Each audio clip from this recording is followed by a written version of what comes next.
Merci beaucoup. Pour les Républicains, Fabrice Brun. Merci Madame la Présidente, Madame la Rapporteure. Chers collègues, je voudrais bien sûr saluer notre eurodéputée Nathalie Colin-Osterlé et la remercier pour son travail remarquable qui a été aussi une source d'inspiration de nos travaux parlementaires. Remercier la Commission des Affaires européennes de m'accueillir et puis de s'emparer de ces travaux sur la relocalisation de la production et la fabrication de médicaments, de principes actifs, lesquels principes actifs, vous le savez, sont un peu le cœur du réacteur du médicament. Je voudrais aussi remercier les 70 députés de sensibilités différentes qui ont au départ soutenu et co-signé cette proposition de résolution européenne. Ça permet d'emblée aussi, je crois, de souligner la dimension, le caractère transpartisan, en tout cas un sujet qui traverse tous les courants. Et je crois que c'est important, comme ça a été dit à l'instant par notre députée européenne et par le rapporteur, que notre Assemblée se saisisse de ces questions de souveraineté sanitaire, parce que dans ce domaine, comme tant d'autres, l'épidémie du Covid-19 a agi comme un accélérateur. Alors bien sûr, nous étions nombreux, parmi les députés de tous bords, à nous être saisis des questions de pénurie du médicament, mais notre perte de souveraineté sanitaire a éclaté au grand jour ces derniers mois. Et comme vous l'avez dit, Nathalie Colin-Osterlé, la santé publique est devenue une arme géostratégique qui peut mettre à genoux un pays, qui peut mettre à genoux un continent. Alors quand on s'intéresse à ces questions, tout de suite, on rencontre des chiffres et des statistiques qui donnent un peu froid dans le dos.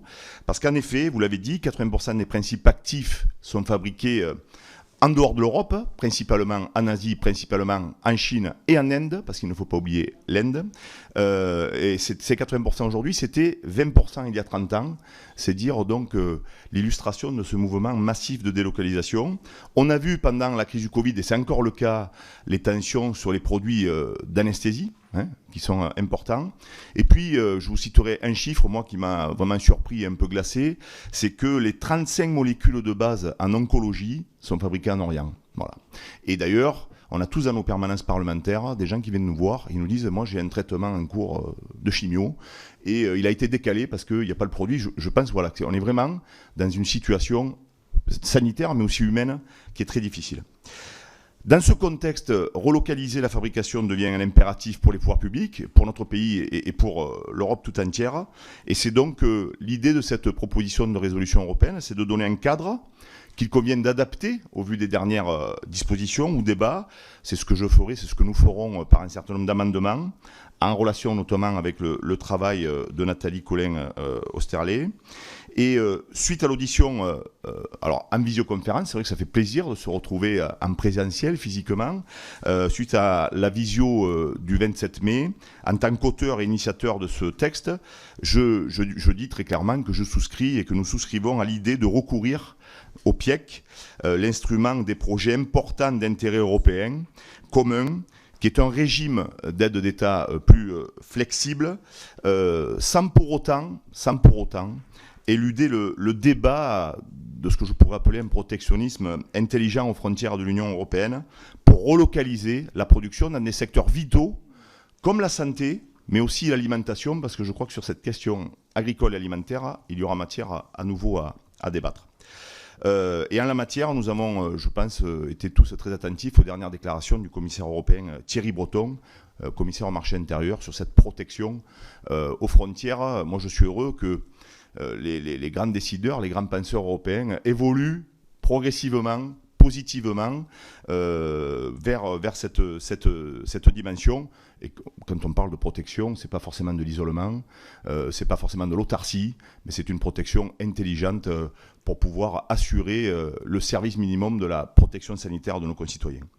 Je voudrais dire aussi qu'il faut souligner que nous sommes face à des industriels français, parce qu'il y a encore des industriels qui produisent en France et en Europe, qui réclament une reconnaissance nationale.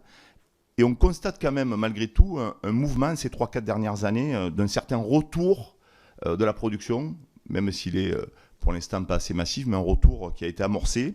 Et avec ce texte, je pense que nous sommes à la fois dans l'accompagnement de cet amorçage, mais aussi dans l'anticipation.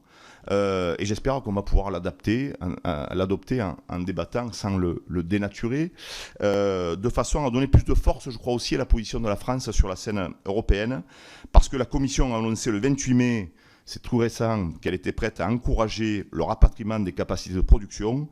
Mais je vous dirais, ça tombe bien, nous aussi. Voilà. Et puis, je vais peut-être très rapidement repréciser les quelques propositions, vous l'avez fait, madame le rapporteur, de ce texte qui, premièrement, élargit les compétences de l'Agence européenne des médicaments.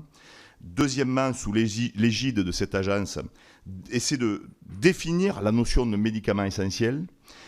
Troisièmement, qui veut établir au niveau européen une définition de la rupture d'approvisionnement et du risque associé. C'est quand même fou de constater qu'il y a eu un vaste mouvement de délocalisation pendant 30 ans sans qu'on se soucie de définir finalement c'est quoi un médicament essentiel et c'est quoi nos alertes en cas de rupture. Et donc je crois que c'est important qu'on puisse mettre le doigt sur ces questions. Quatrième proposition de la résolution, c'est la signature d'un accord tripartite entre l'Union européenne, les entreprises pharmaceutiques et l'industrie chimique pour augmenter ses capacités de production. Et il y aura bien sûr des droits, mais il y aura aussi des devoirs. C'est un peu un contrat d'objectifs, puisque quand on interroge les principaux leaders pharmaceutiques, ils nous disent qu'il y a encore un savoir-faire en France et en Europe. Les entreprises sont là, le savoir-faire est là. Il suffit aujourd'hui d'avoir une volonté politique qui l'accompagne et de se donner, a priori, sur 3 ans, 4 ans, 5 ans, c'est possible vraiment d'avoir une action volontariste en la matière. Et puis enfin, madame la rapporteure, les propositions fiscales que vous avez évoquées, avec un pacte fiscal, exonération fiscale ciblée pour des entreprises, mais aussi, et moi je l'ai écrit noir sur blanc parce que ce n'est pas un gros mot, le renforcement de la taxation à l'entrée du médicaments et des principes pharmaceutiques actifs qui sont fabriqués en dehors de l'Union. Alors on a bien compris, parce qu'on en a déjà discuté avec le rapporteur, avec les membres de la commission, avec notre députée européenne, que cette proposition se heurte en pratique à la nécessité de recueillir l'unanimité. Simplement, ce que je dirais que nous, on sera très attentif et on reçoit de façon très favorable le fait d'orienter les PIEC. Ça permet d'avoir un outil plus flexible et dont l'usage est peut-être peu développé en termes industriels. Ça peut être l'occasion de cette crise du Covid que de développer ce type d'outils. C'est l'opportunité de le faire. Et en conclusion, je veux vous dire que pour nous, les députés, les Républicains, ça s'inscrit dans un débat bien plus large qui est à moyen terme que la France et l'Union européenne rétablissent un protectionnisme intelligent pour relocaliser la production dans des secteurs vitaux comme la santé et l'alimentation, pour rééquilibrer des échanges avec des pays qui ne respectent pas nos normes sanitaires ou nos normes environnementales ou nos normes sociales. Et une fois de plus, l'idée c'est le mot protectionnisme, c'est pas un gros mot, c'est pas de l'autarcie, c'est pas de l'isolement, mais je crois qu'il faut inventer en tout cas une forme de protection, parce que l'Europe, ça doit être un bouclier qui nous protège, et je pense que c'est aussi sur ce terrain de la protection, de la souveraineté sanitaire et de la relocalisation de la production que nos concitoyens attendent de l'Union européenne. Merci. Merci.